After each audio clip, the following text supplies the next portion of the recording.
الحمد لله رب العالمين والصلاة والسلام على سيد المرسلين أما بعد فأعوذ بالله من الشيطان الرجيم بسم الله الرحمن الرحيم پڑھیے الصلاة والسلام عليك يا رسول الله وعلى آلك وأصحابك يا حبيب الله الصلاة والسلام عليك يا نبي الله وعلى آلك وأصحابك يا نور الله۔ درود پاک پڑھنے کے بے شمار فضائل و برکات ہیں۔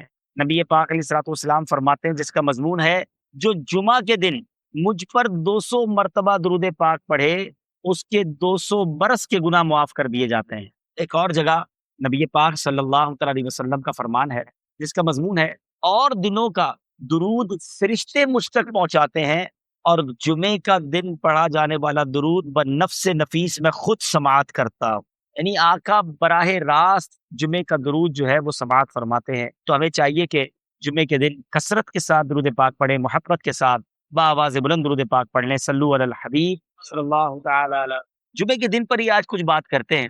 نارملی ہم جمعے کا دن ڈے آف فرائیڈے آرڈنری انداز میں گزار لیتے ہیں، تھوڑی سی کوشش کر کے جمعے کی نماز پڑھ لیتے ہیں، لیکن شاید یہ احساس نہیں ہوتا کہ یہ جمعہ ہمارے لیے کتنا بڑا رب کی طرف سے انعام ہے۔ جمعہ جو ہے وہ سید الایام ہے، تمام دنوں کا سردار ہے۔ جمعے کے دن جہنم کی آگ نہیں سلگائی جاتی۔ جمعہ کا جو دن ہوتا ہے اس کی رات کو دوزخ کے دروازے نہیں کھلتے۔ جمعے کے دن کو بروز قیامت دلہن کی طرح اٹھایا جائے گا۔ جو مسلمان جمعے کے روز انتقال کر جائے وہ شہید کا رتبہ پاتا ہے اور عذاب قبر سے محفوظ رہتا ہے۔ اور سبحان اللہ، جمعے کی ایک نیکی 70 نیکیوں کے برابر۔ اسی لیے جب جمعے کے دن حج آتا ہے نا اس کو حج اکبر کہتے ہیں، کیونکہ حج بھی 70 حج کے برابر ہو جاتا ہے۔ ایسی کوئی اسکیم آ جائے، ایسا کوئی معاملہ ہو جائے کہ یار فلاں دن فلاں دنوں کے لیے کوئی اسکیم ہے، یہ کام کرو گے تو پیسے ڈبل ہو جائیں گے۔ فلاں ملک میں ٹیکس کم ہو گیا تو وہاں سے گاڑی منگوا لو، فلاں ملک میں نیا ماڈل آیا ہے تو ادھر کوشش کرو تو زیادہ پیسے بچ جائیں گے۔ ہم کاروبار میں جہاں جب پروفٹ نظر آتا ہے ادھر کوشش زیادہ کرتے ہیں۔ کئی کلومیٹر دور جا کر بھی اگر کسی اسٹور پر سیل لگی ہوئی ہو کہ 50% ڈسکاؤنٹ ملتا ہے تو ہم ادھر جا کے لیتے ہیں، یار فائدہ ہے۔ یعنی سیل لگا کر بہت سارے اسٹور والے سردیوں میں گرمیوں کا مال بیچ جاتے ہیں، گرمیوں میں سردیوں کا بیچ جاتے ہیں، ہم وہ بھی لے لیتے ہیں کہ چلو یار ابھی سردیاں نہیں آئی لیکن سستا مل رہا ہے، جیکٹ لے لو سردیوں میں کام آئے گا۔ یعنی یہ ہمارا مائنڈ سیٹ ہوتا ہے، اس میں کوئی شرعی قباحت بھی نہیں ہے، لیکن یہی ذہن نیکیوں میں کیوں نہیں بنتا؟ جمعے کے دن ایک نیکی کرے تو 70 نیکیاں ہیں۔ اب آپ بتائیے کہ مثال کے طور پہ کسی نے ذہن بنایا ہوا ہے کہ میں منڈے والے دن، پیر والے دن کسی مریض کی عیادت کرنے جاؤں گا، ٹیوزڈے کو میں نے فلاں غریب کی مدد کرنی ہے، تو منڈے ٹیوزڈے سنڈے کو جو کام کرنے 2-3 دن پہلے کر لیں اور جمعے والے دن کریں تاکہ 70 ٹائمز ملٹیپلائی ہو جائے۔ تو اگر میرا اور آپ کا یہ نیکیاں کمانے کا ذہن بن جائے نا تو انشاءاللہ ہم بہت ساری نیکیاں اکٹھا کر سکتے ہیں، اور یہی نیکیاں آخرت میں کام آنی۔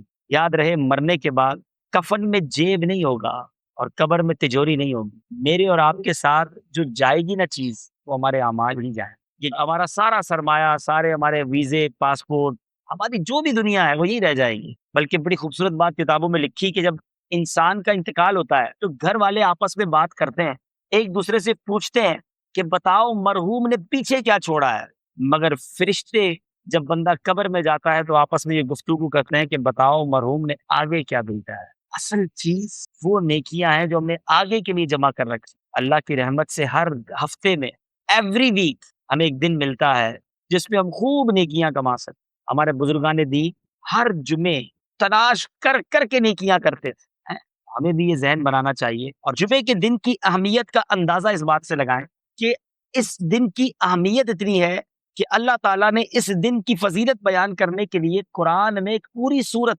سورہ جمعہ کے نام سے نازل فرمائی۔ ایک پوری سورت کا نام ہی سورہ جمعہ ہے، اور اس میں ارشاد باری ہوتا ہے، ترجمہ کیا ہے؟ اے ایمان والو، جب نماز کی اذان ہو جمعہ کے دن تو اللہ کے ذکر کی طرف دوڑو اور خرید و فروخت چھوڑ دو، یہ تمہارے لیے بہتر ہے اگر تم جانو۔ جمعہ کے لیے سب سے اہم کام نماز جمعہ ہے۔ کہ حدیث پاک کا مضمون ہے جمعہ کے دن جو سب سے پہلے آتے ہیں وہ ایسے ہیں جیسے جنہوں نے اللہ کی راہ میں اونٹ صدقہ کیا ہو۔ یعنی آپ سوچیں کہ ہر جمعے اونٹ قربان کرنا آسان تو نہیں ہے، لیکن ہر جمعے آپ اونٹ صدقہ کرنے کا ثواب کما سکتے ہیں جو سب سے پہلے آتے ہیں۔ اس کے بعد آنے والے ایسا ہے جیسا اس نے گائے صدقہ کی ہو، اس کے بعد آنے والا ایسا ہے نبی پاک فرماتے جیسے بکری صدقہ کی۔ اس کے بعد آنے والا ایسا ہے جیسے مرغی صدقہ کی، اس کے بعد آنے والا ایسا ہے جیسے انڈا صدقہ کیا ہو، یعنی ثواب کم ہوتا جائے گا۔ تو ہمیں کیا کرنا چاہیے کہ کام کاج چھوڑ کر اہتمام کے ساتھ جمعے کے دن جلدی مسجد میں آ جائیں۔ اور ماشاءاللہ سے ایک اور فائدہ یہ بھی ہوگا کہ جو بیان ہو رہا ہوگا وہ بھی سننے کو ملے گا، علم دین بھی ملے گا، اور راہ خدا میں اونٹ صدقہ کرنے کا ثواب بھی مل جائے گا۔ تو جمعے کے دن کی تیاری ہونی چاہیے۔ اچھا، اسی طرح جمعے کے دن جہاں نیکیاں 70 بار ملٹیپلائی ہو جاتی ہیں نا، اور یہ اللہ کی شان ہے کہ اس دن کا مرتبہ بہت بڑا ہے، تو پھر گناہ بھی ملٹیپلائی بائی 70 ہو جاتا ہے۔ جمعے کے دن گناہ سے بچنا ہے، عام دنوں میں بھی بچنا ہے، مگر جمعے کے دن زیادہ بچنا ہے۔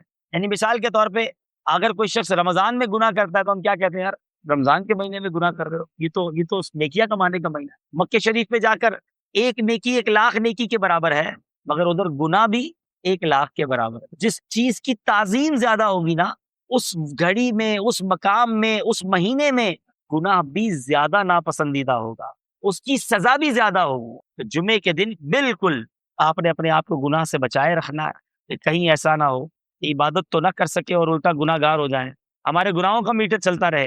اللہ پاک مجھے اور آپ کو گناہوں سے محفوظ فرمائے، گناہ کرنے سے ہم سب کو بچائے رکھے۔ اب جمعے کے دن کرنے والے کام کیا ہے؟ احادیث میں یہ مضمون ملتا ہے کہ جو جمعے کے دن امامہ پہنتے ہیں، جمعے کے دن امامہ پہننے والوں پر اللہ کے فرشتے درود بھیجتے ہیں۔ تو کوشش کریں کہ کم از کم جمعے کے دن امامہ پہن لیا کرے، اپنے آفس میں رکھ لیں امامہ شریف اور جمعے کے دن پہن لیا کرے۔ ایک اور روایت میں آتا ہے کہ جمعے کے دن جو امامہ پہنتا ہے بغیر امامے کے 70 جمعوں کے برابر اسے ثواب ملتا ہے، 70 ٹائمز مور برکتیں ملتی ہیں۔ جمعے کے دن ناخن کاٹے جائیں تو تنگ دستی دور ہوتی ہے، روزی میں برکت ہوتی ہے، یہ سنت بھی ہے۔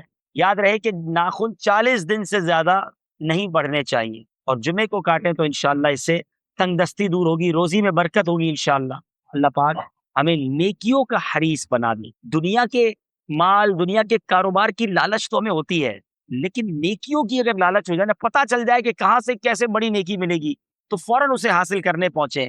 صحابہ کرام کو بڑا شوق تھا، یعنی وہ نیکیاں تلاش کر کے نیکیاں حاصل کرنے کی فکر کرتے تھے۔ اب حضرت عثمان غنی کی مثال لیجئے کہ کتنے بڑے صحابی ہیں، آپ ذوالنورین ہیں، عشرہ مبشرہ میں ہیں، اور یقینی جنتی ہیں، نبی پاک سے 2 بار جنت خریدی۔ اتنی ساری نیکیاں ہونے کے بعد ہم جیسا آدمی تو کہے بہت ہو گیا، اب اتنی ساری نیکیاں تو ہو گئی، مگر صحابہ کرام رکتے نہیں تھے۔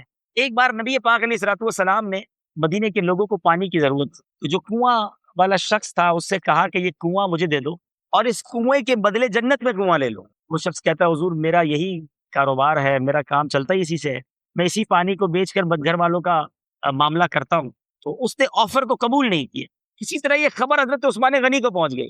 حضرت عثمان غنی نبی پاک علیہ الصلوۃ والسلام کی بارگاہ میں عرض کرتے ہیں کہ حضور وہ آفر میرے لیے بھی ہے، اگر میں وہ کنواں خرید کر مسلمانوں کے لیے وقف کر دوں تو کیا میرے لیے بھی جنت ہے، جنتی کنواں ملے گا؟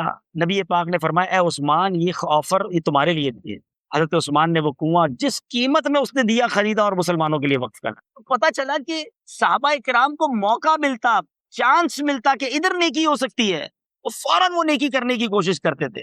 ہم کاروبار کے لیے تو واقعی اتنے جس کو کہیں کہ ایگریسو ہیں کہ جیسے ہی موقع ملے کہ یہ کام کر لو ہم کر لیتے، اس ملک میں پہنچ جاؤ۔ اب دیکھیں نا اتنے سارے پاکستانی یہاں پہنچ گئے، میں دنیا میں جدھر جاتا ہوں ایسے ایسے ممالک ہیں وہاں بھی لوگ پہنچے ہوئے، موقع ملا، چانس ملا، دنیا نظر آئی، پہنچ گئے۔ لیکن کیا بالکل اسی طرح ہم آخرت کے لیے، نیکیوں کے لیے وقت نکالتے ہیں؟ بلکہ یہاں تو حال یہ ہے کہ 5 وقت نماز پڑھنے کے لیے وقت نہیں نکال پاتے۔ یہ درست نہیں ہے، یہ زندگی کا انداز اچھا نہیں ہے۔ مرنے کے بعد ہمارے اعمال ہی ہمارے کام آئیں گے۔ اور آج میں یہ چاہ رہا تھا کہ چونکہ جمعے پر ہی بات ہو رہی ہے تو آج جمعے کے خطبے پر بھی کچھ بات کی جائے۔ جمعہ کے خطبے میں ہم ایک اعلان بار بار سنتے ہیں، الا لا ایمان لمن لا محبت له۔ کبھی میں آپ کو مشورہ بھی دوں گا کہ بچپن سے جمعے کا خطبہ ہم سن رہے ہیں، کئیوں کو تو یاد بھی ہو گیا ہوگا، مگر اس کا ترجمہ بھی تو کبھی پڑھ لیں کہ امام صاحب ہر جمعے خطبہ دیتے ہیں، اس میں کہتے کیا ہیں، فرماتے کیا ہیں، سناتے کیا ہیں۔ سنو اس کا مطلب کیا ہے، الا لا ایمان لمن لا محبت له۔ سن لو اس کا ایمان نہیں ہے جس کے دل میں نبی پاک کی محبت نہیں، اس کے رسول کے بغیر ایمان کمپلیٹ نہیں ہے۔ محمد کی محبت دین حق کی شرط اول ہے، اسی میں ہو اگر خامی تو سب کچھ نامکمل ہے۔ محبت رسول یہ ہمارے ایمان کی جان ہے۔ مگر اب سوال یہ ہے کہ محبت ہونی کتنی چاہیے؟ محبت تو بہت ساروں سے ہوتی ہے، ماں باپ سے بھی ہوتی ہے، بھائی بہنوں سے بھی ہوتی ہے، بچوں سے بھی ہوتی ہے، بچوں کی امی سے ہوتی ہے، دوستوں سے ہوتی ہے۔ کاروبار سے ہوتی ہے تو پیارے آقا سے بھی ہوگی؟ نہیں جناب، کتنی ہونی چاہیے یہ بھی نبی پاک نے خود بیان کیا۔ بخاری شریف کی حدیث ہے، میرے آقا فرماتے ہیں لا یؤمن احدکم حتی اکون احب الیہ من والدہ وولدہ والناس اجمعین۔ میرے آقا فرماتے تم میں سے کوئی اس وقت تک کامل مومن نہیں ہو سکتا جب تک میں اس کے نزدیک اس کی اولاد، اس کے والد اور تمام لوگوں سے زیادہ محبوب نہ ہو جاؤں۔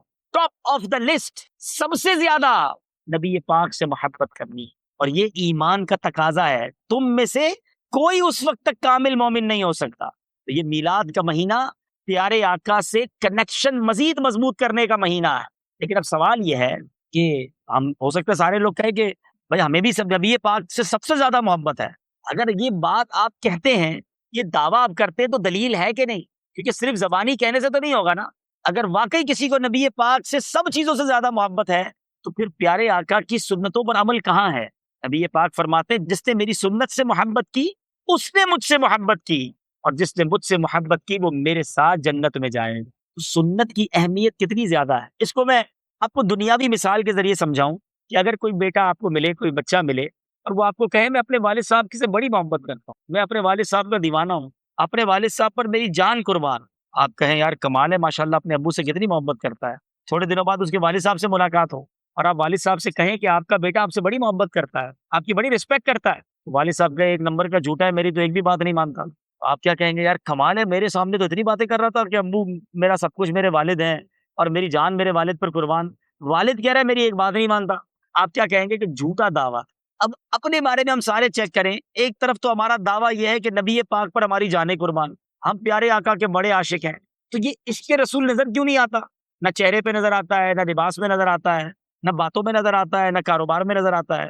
کیا نبی پاک کا عاشق جھوٹ بول سکتا ہے؟ کیا نبی پاک کا امتی کسی کو دھوکہ دے سکتا ہے؟ نبی پاک فرمائے من غش فلیس منا، دھوکہ دینے والا ہم میں سے نہیں۔ پھر کیسا عشق رسول ہے کہ مسلمان بھی کہلاتا ہے دھوکہ بھی دیتا ہے، مسلمان بھی کہلاتا ہے گندی بری باتیں بھی کرتا ہے، مسلمان بھی کہلاتا ہے حرام بھی کماتا ہے، اپنے آپ کو نبی پاک کا عاشق بھی کہتا ہے اور بے حیائی کے کام بھی کرتا ہے، شرابی دوست بنائے ہوئے ہیں، معاذ اللہ خود بھی شراب کے اڈوں پہ جاتا ہے۔ تو خود سوچیے آپ کہ یہ عشق رسول نہیں ہے۔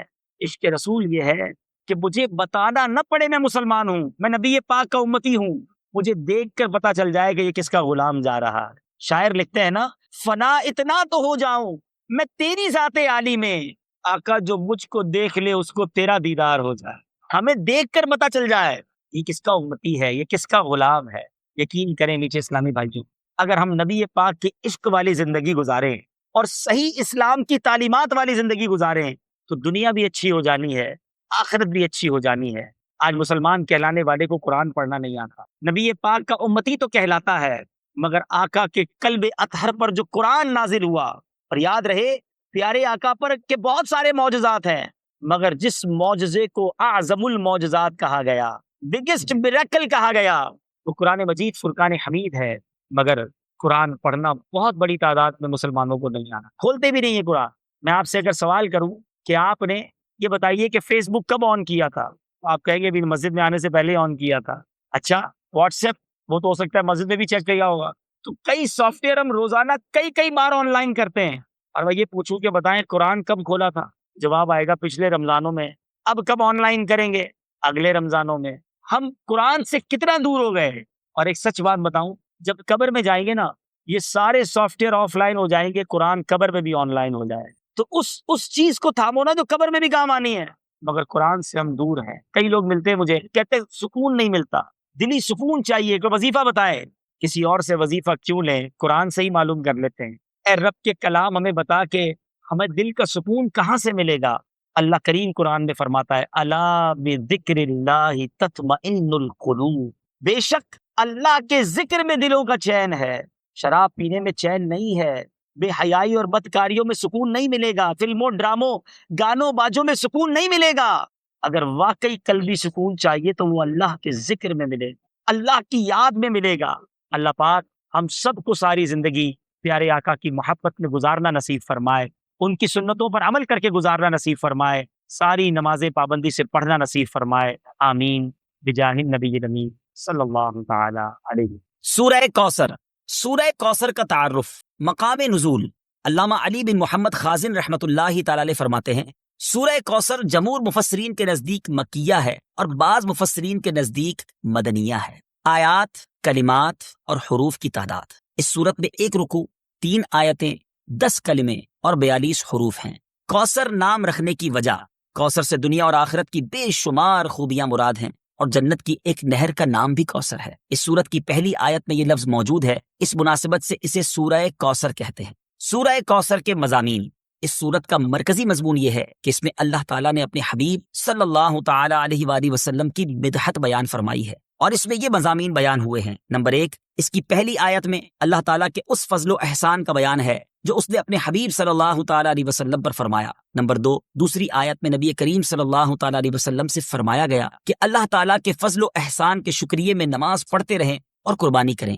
نمبر 3، تیسری آیت میں فرمایا گیا کہ جو اللہ تعالیٰ کے حبیب صلی اللہ تعالی علیہ وآلہ وسلم کا دشمن ہے وہی ہر خیر سے محروم ہے۔ سورہ ماعون کے ساتھ مناسبت: سورہ کوثر کی اپنے سے ماقبل سورت ماعون کے ساتھ مناسبت یہ ہے کہ سورہ ماعون میں کافروں اور منافقوں کی جو صفات بیان کی گئیں ان کے مقابلے میں سید المرسلین صلی اللہ تعالی علیہ وآلہ وسلم کے اوصاف سورہ کوثر میں بیان کیے گئے۔ بسم اللہ الرحمن الرحیم۔ ترجمہ: اللہ کے نام سے شروع جو نہایت مہربان رحمت والا ہے۔ اِنَّا أعطيناك الكوثر فصل لربك وانحر إن شانئك هو الأبتر۔ ترجمہ: اے محبوب، بے شک ہم نے تمہیں بے شمار خوبیاں عطا فرمائیں تو تم اپنے رب کے لیے نماز پڑھو اور قربانی کرو، بے شک تمہارا دشمن ہی ہر بھلائی سے محروم ہے۔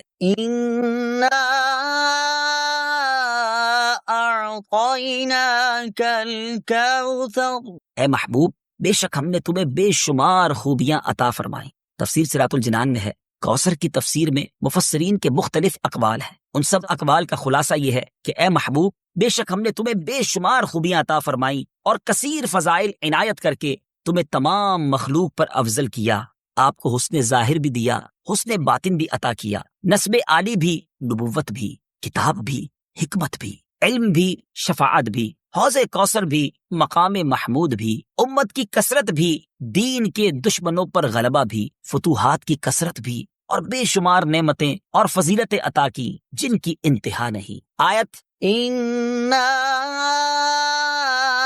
أَعْطَيْنَاكَ الْكَوْثَرَ سے حاصل ہونے والی معلومات: اس سے 5 باتیں معلوم ہوئی۔ نمبر 1، اللہ تعالیٰ نے اپنے حبیب صلی اللہ تعالی علیہ وآلہ وسلم کو کوثر عطا کر دی ہے، کیونکہ یہاں یہ نہیں فرمایا گیا کہ ہم آپ کو کوثر عطا کریں گے، بلکہ یہ فرمایا کہ بے شک ہم نے آپ کو کوثر عطا کر دی۔ نمبر 2، اللہ تعالیٰ کی اپنے حبیب صلی اللہ تعالی علیہ وآلہ وسلم پر یہ عطا ان کے نبی اور رسول ہونے کی وجہ سے نہیں، بلکہ آپ علیہ الصلوۃ والسلام کی ذات کی وجہ سے ہے، جو شان محبوبیت کی صورت ہے، کیونکہ یہاں یہ فرمایا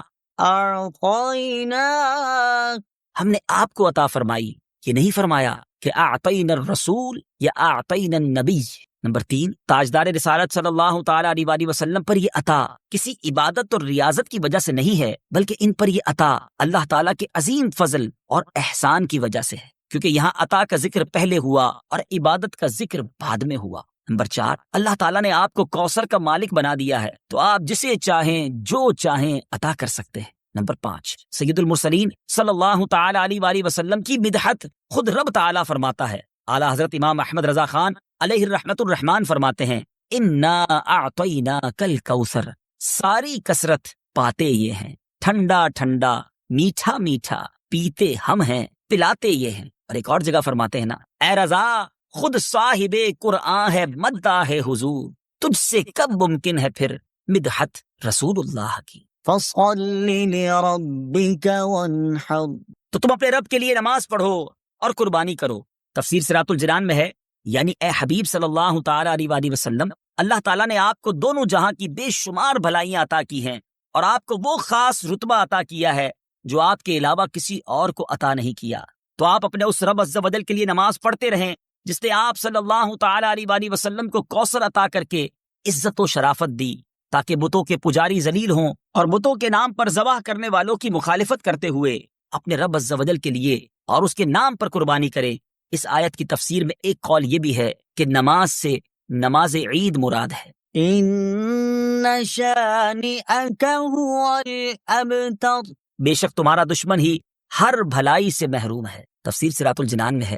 شان نزول، جب سید المرسلین صلی اللہ تعالی علیہ وآلہ وسلم کے فرزند حضرت قاسم کا وصال ہوا تو کفار نے آپ کو ابتر یعنی نسل ختم ہو جانے والا کہا، اور یہ کہا کہ اب ان کی نسل نہیں رہی، ان کے بعد اب ان کا ذکر بھی نہ رہے گا اور یہ سب چرچا ختم ہو جائے گا۔ اس پر یہ سورہ کریمہ نازل ہوئی اور اللہ تعالیٰ نے ان کفار کا بالغ رد فرمایا، اور اس آیت میں ارشاد فرمایا کہ اے حبیب صلی اللہ تعالی علیہ وآلہ وسلم، بے شک تمہارا دشمن ہی ہر بھلائی سے محروم ہے، نہ کہ آپ، کیونکہ آپ کا سلسلہ قیامت تک جاری رہے گا، آپ کی اولاد میں بھی کثرت ہوگی اور آپ کی پیروی کرنے والوں سے دنیا بھر جائے گی۔ آپ کا ذکر ممبروں پر بلند ہوگا، قیامت تک پیدا ہونے والے عالم اور واعظ اللہ تعالیٰ کے ذکر کے ساتھ آپ کا ذکر کرتے رہیں گے، اور آخرت میں آپ کے لیے وہ کچھ ہے جس کا کوئی وصف بیان ہی نہیں کر سکتا۔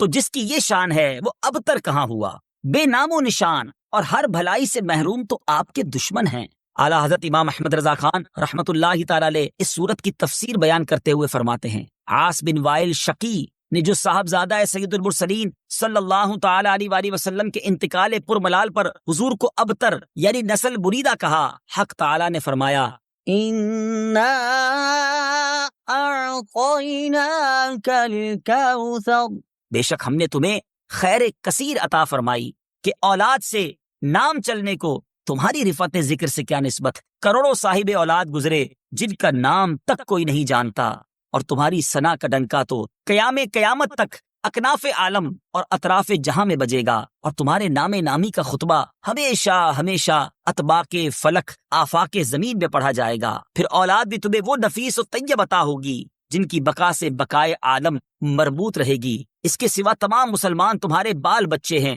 اور تم سب مہربان ان کے لیے کوئی نہیں، بلکہ حقیقت کار کو نظر کیجئے تو تمام عالم تمہاری اولاد مانوی ہے کہ تم نہ ہوتے تو کچھ بھی نہ ہوتا، اور تمہارے ہی نور سے سب کی آفرینش ہوئی۔ اسی لیے جب ابو البشر آدم تمہیں یاد کرتے تو یوں کہتے، یا ابنی صورتن و ابایا معنن، اے ظاہر میں میرے بیٹے اور حقیقت میں میرے باپ۔ پھر آخرت میں جو تمہیں ملنا ہے اس کا حال تو خدا ہی جانے، جب اس کی یہ عنایت بے غایت تم پر مبذول ہو تو تم ان اشقیاء کی زبان درازی پر کیوں ملول ہو، بلکہ فَصَلِّ لِرَبِّكَ وَانْحَرْ، رب کے شکرانے میں اس کے لیے نماز پڑھو اور قربانی کرو۔ ان شانئک هو الابتر، جو تمہارا دشمن ہے وہی نسل بریدہ ہے کہ جن بیٹوں پر اسے ناز ہے، یعنی عمرو و حشام رضی اللہ تعالی عنہما، وہی اس کے دشمن ہو جائیں گے، اور تمہارے دین حق میں آ کر بوجہ اختلاف دین اس کی نسل سے جدا ہو کر تمہارے دینی بیٹوں میں شمار کیے جائیں گے۔ پھر آدمی بے نسل ہوتا تو یہی صحیح کے نام نہ چلتا، اس سے نام بد کا باقی رہنا ہزار درجے بدتر ہے۔ تمہارے دشمن کا ناپاک نام ہمیشہ بدی و نفرین کے ساتھ لیا جائے گا، اور روز قیامت ان گستاخیوں کی پوری سزا پائے گا۔ والعیاذ باللہ تعالی۔ اس سے معلوم ہوا کہ حضور پرنور صلی اللہ تعالی علیہ وآلہ وسلم کا اللہ تعالیٰ کی بارگاہ میں مقام اتنا بلند ہے کہ ان کے گستاخ کو اس کی گستاخی کا جواب خود رب تعالیٰ دیتا ہے۔ وہ تاجر بھی بیٹھا ہے مسجد میں، وہ بزرگ بھی بیٹھے ہیں۔ اب ایک اور شخص مسجد میں آیا بڑا سا طباق لے کر، ٹھیک ہے، اور اس طباق میں کپڑا رکھا ہوا تھا اس کے اوپر۔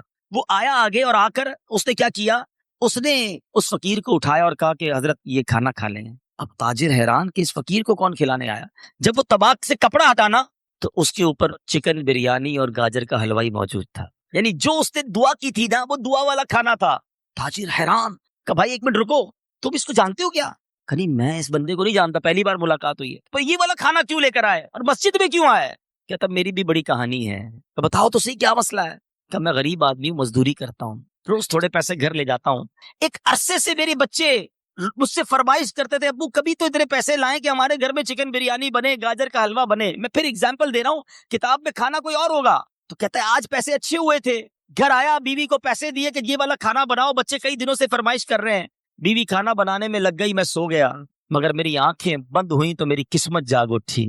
نبی پاک صلی اللہ تعالی علیہ وسلم خواب میں آئے، فرمائے تمہارے محلے کی مسجد میں اللہ کا ایک ولی آیا ہوا ہے اور اس نے اسی کھانے کی فرمائش کی ہے جو آج تمہارے گھر میں بنا ہے، جاؤ جا کر اس کو یہ کھانا کھلا دو، وہ تھوڑا سا کھائے گا، باقی واپس لوٹا دے گا، اللہ اس کھانے میں برکت بھی ڈال دے گا، اور سنو میں تمہارے لیے اس نیکی کی وجہ سے جنت کی ضمانت لیتا ہوں۔ مزدور کہتا ہے میری تو لاٹری نکل آئی، میں اٹھا کھانا بچوں کو نہیں کھلایا، طباق لے کے ادھر ہی آ گیا، اس فقیر نے تھوڑا ہی کھانا کھایا، کہ باقی لے جاؤ۔ اب تاجر تھا نا وہ شاکڈ، کیونکہ وہ تو بدگمانی کرتا رہا نا، وہ تو یہ سوچتا رہا کہ یہ دعا میرے لیے نہیں اللہ کے لیے نہیں کر رہا، مجھے سنا رہا ہے۔ تاجر نے اس مزدور کو پکڑ لیا کہ ایک بات بتاؤ کتنے پیسے خرچ کیے تھے؟ آج کل کئی لوگ ہوتے ہیں نا پیسے خرچ کر لیں گے بھائی، نیکی کما لیں گے، صرف پیسوں سے نیکی نہیں ملتی، نیت بھی چاہیے ہوتی ہے۔ ادھر وہی کیلکولیشن کرنے گیا کہ بتاؤ کتنے پیسے کھانے پہ خرچ کیے، مثال کے طور پہ اس نے کہا 2000 روپے، کہ مجھ سے 5000 لے لو، جو نیکی کی ہے نا اس میں حصہ دے دو۔ وہ مزدور کہتا ہے اتنی بڑی نیکی میں تمہیں کیسے حصہ دے دوں؟ کہتا ہے 10,000 لے لو، کہتا نہیں دوں گا، کہ 20,000 لے لو۔ مزدور کہتا ہے دنیا کی ساری دولت دے دو، آقا نے جو بشارت دی ہے وہ تمہیں کیسے دے سکتا ہوں؟ کہہ کے چلا گیا۔ تاجر روتا ہوا پریشان مسجد سے باہر نکلا۔ علماء کرام نے اس واقعے کو کتابوں میں نقل کر کے بتایا کہ بدگمانی جو ہے نا یہ اتنی عجیب بیماری ہے کہ نیگیٹو اپروچ، کسی کے بارے میں پازیٹو سوچنا ہی نہیں ہے، یہ نقصان ہی لاتی ہے، یہ بربادی ہی لاتی ہے۔ اللہ کریم قرآن مجید فرقان حمید میں ارشاد فرماتا ہے اے ایمان والو بہت گمانوں سے بچو، بے شک کوئی گمان گناہ ہو جاتا ہے۔ ہم کیوں لوگوں کے بارے میں نیگیٹو سوچتے ہیں؟ یہاں تو حال یہ کوئی نماز پڑھے تو لوگ کہتے ہیں دکھانے کے لیے پڑھ رہا ہے، عمرے پہ گیا نا یہ بھی جناب لوگوں کو دکھانے کے لیے، ارے وہ اللہ کے گھر گیا تم بدگمانی کر کے گناہ کر رہے ہو، حرام کر رہے ہو۔ ایک ہے حسن زن، گمان دو قسم کے ہوتے ہیں، یاد رکھیے گا، اچھا گمان پازیٹو یا نیگیٹو جس کو بدگمانی کہتے ہیں۔ حسن زن بہت اچھی چیز ہے، بلکہ ایک آدھ جملہ یاد کر لو، حسن زن میں کوئی شر نہیں ہے اور بدگمانی میں کوئی خیر نہیں ہے۔ حسن زن کا عادی بنے، پازیٹو سوچے۔ اب مثال دیتا ہوں، اب آپ وہی والی بات کہ بیان تو ہو رہا ہے، آپ کہیں گے یار بیان تو اچھا ہو رہا ہے لیکن میں تو بدگمانی نہیں کرتا، میں تو کسی کے بارے میں نیگیٹو نہیں سوچتا۔ چلے ایک اور ٹیسٹ، آج دل کی بیماری کی بات ہو رہی ہے نا، ساتھ ساتھ لیبارٹری ٹیسٹ بھی کرتے جاتے ہیں، پھر آخر میں علاج بتا دوں گا، ٹھیک ہے جناب؟ اب ٹیسٹ کرتے ہیں، کسی کو فون کیا، ہمارا ضروری کام ہے یا پیسے نکلتے ہیں، فون نہیں اٹھایا اس نے، پہلا خیال دل میں کیا ہے؟ ہاں بھائی اب بڑا آدمی ہو گیا ہے، اب تھوڑی اٹھائے گا، مطلب نکل گیا نا، اب فون تھوڑی اٹھائے گا۔ کسی کے گھر گئے، دروازہ ناک کیا، گھر والوں نے کہا نہیں ہے گھر میں، ویری فرسٹ تھاٹ، پہلا خیال کیا آتا ہے؟ اندر ہی ہوگا جھوٹ بول رہا ہے۔ اللہ اکبر، ہم کیوں نہیں سوچ سکتے؟ مجھے بتائیے نا، آپ اگر سو رہے ہو تو کیا فون اٹھا لیتے ہیں؟ واش روم میں ہو تو کیا فون اٹھا لیتے ہیں؟ قرآن پڑھ رہے ہو، نماز پڑھ رہے ہو، فون اٹھاتے نہیں؟ اٹھا سکتے۔ جب آپ کچھ کیفیات میں فون نہیں اٹھا سکتے تو امیجن کریں وہ بھی اسی کیفیت میں ہوگا۔ حسن زن کیوں نہیں لاتے؟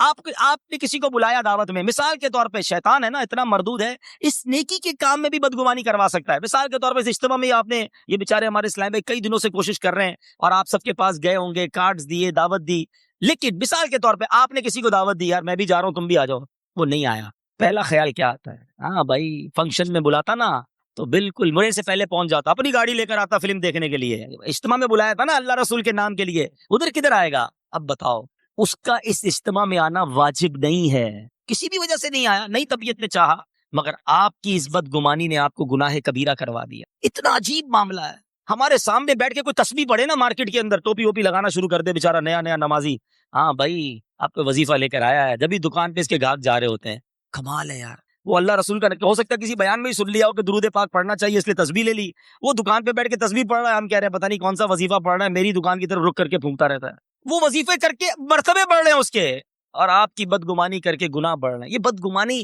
اتنا برا گناہ ہے، دنیا میں کئی گناہ ہوتے ہیں نا، اس کے لیے پارٹنر چاہیے، جھوٹ بولنے کے لیے کوئی دوسرا بندہ چاہیے نا، بندہ جھوٹ بولے گا کس کے ساتھ؟ بد نگاہی کے لیے معاذ اللہ کسی کو دیکھے گا، مگر بدگمانی ایسا گناہ ہے کہ جس کے لیے کوئی پارٹنر نہیں چاہیے، بندہ اکیلے ہی سوچتا رہے، کسی کے بارے میں نیگیٹو سوچتا رہے اور گناہوں کا میٹر چلتا رہتا ہے۔ اب آپ سوچئے کہ کہیں ہم تو بدگمانی نہیں کرتے، کہیں ہم تو کسی کے بارے میں نیگیٹو نہیں سوچتے، پازیٹو سوچے، اچھا سوچے، ہے نماز پڑھے تو بندے کو کہتے ہیں یار دکھانے کے لیے پڑھ رہا ہے، حج کے لیے کیوں گیا تو حج کے لیے اس لیے جا رہا ہے کہ ادھر بھی کوئی کاروبار کرتا ہوگا، نہ کریں ایسا، وہ نیکی کر کے ہو سکتا ہے اللہ کا مقبول بندہ بن رہا ہو اور آپ بدگمانی کر کے اپنے لیے حرام کا ٹھکانہ بنا رہے ہیں۔ اس چیز سے نکلیے، پازیٹو سوچیے۔ ایک بزرگ کہتے ہیں کہ کبھی بھی کسی کو روتا دیکھو نا، اللہ کی بارگاہ میں کوئی رو رہا ہے تو تم بھی رونا شروع کر دو۔ ایک بار میں نے ایک رونے والے شخص کے بارے میں بدگمانی کی تھی کہ یہ ریاکاری کر رہا ہے، دکھانے کے لیے رو رہا ہے، 1 سال کے لیے رونے کی لذت مجھ سے چھین لی گئی، پتہ نہیں کس عبادت سے محروم ہو گئے ہوں کسی کے بارے میں بدگمانی کر کے۔ بھائی یہ اس لیے تھوڑی بیان کرتا ہے، یہ اس لیے تھوڑی نعت پڑھتا ہے، یہ تو اس لیے کرتا ہے۔ آپ ہم میں اور آپ ہوتے کون ہیں؟ کسی کے دل پہ ہمارے پاس کوئی پیرامیٹر ہے کہ ہم چاہتے ہیں کہ کیوں کر رہا ہے یہ؟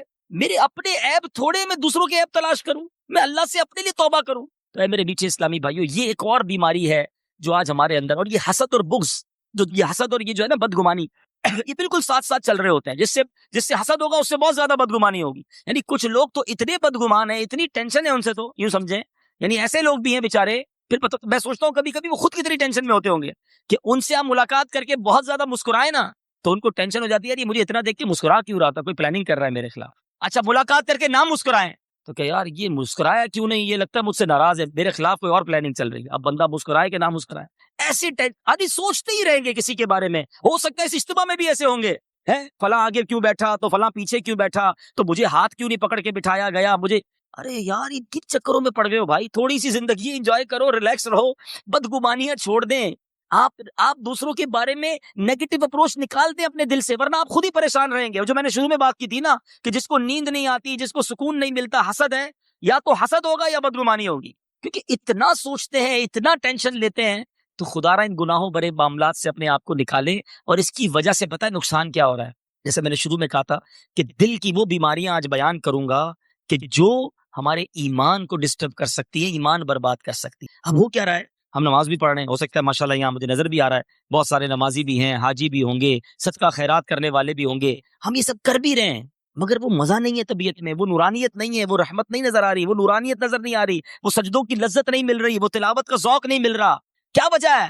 اب میں اس کی وجہ بتاتا ہوں. ایک خوبصورت سا پیالہ ہو، اس میں پہلے آپ تھوڑی سی گندگی ڈالیں، کیچڑ ویچڑ ڈال دیں، ناپاک کوئی چیز ڈال دیں. اب اس میں ٹھنڈا میٹھا دودھ ڈالیں. بتائیے دودھ پیئیں گے آپ؟ وہ دودھ سارا گندا ہو گیا اس گندی چیز کی وجہ سے. ہمارے دل کا اس وقت مسئلہ یہی ہے. دل ایک پیالے کی مانند ہے.